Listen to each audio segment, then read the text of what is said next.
On the business thing, I want to ask you about differences aesthetically and attitudinally between Europe and the US. But first, since I mentioned the money, composers in Europe, just as in the US, assign their music to a PRO, Performing Rights Organization. Performing Rights Organization oversees the administration and payment of performance income. But European composers make money from sources that American composers don't, correct? Yeah. They make money from the actual theatrical True. performance of, if we're talking about cinema, right?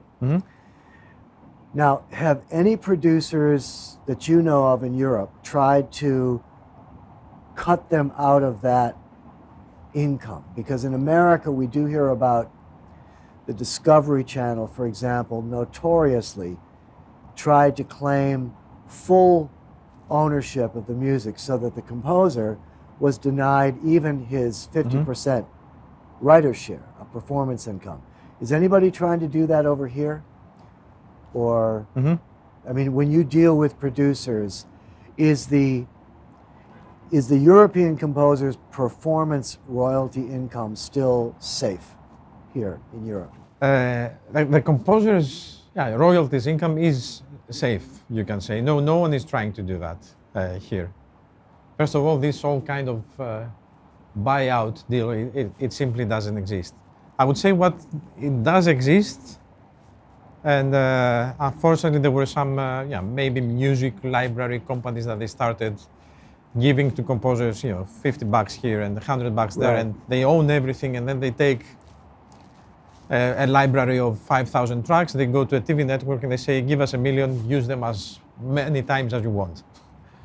Which they are actually fooling the composers, and they are making, there is a company like that they made, I think last year or 2 years ago, I read something like 28 million euros in just blanket licenses.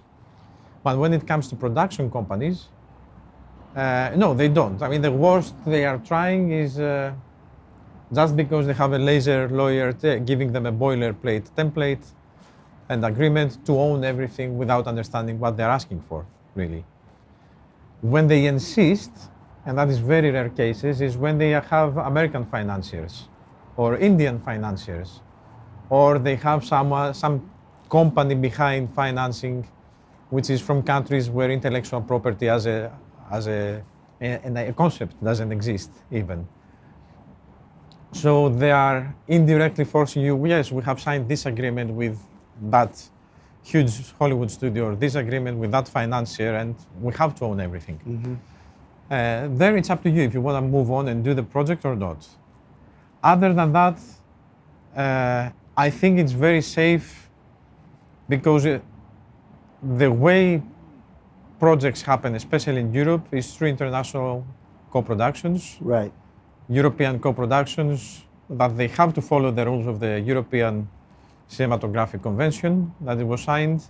And if you don't follow the rules, you will simply never raise money and make your projects. Right. So you have to obey also on that side. You cannot just ask for everything and pay nothing. So this issue of composer buyouts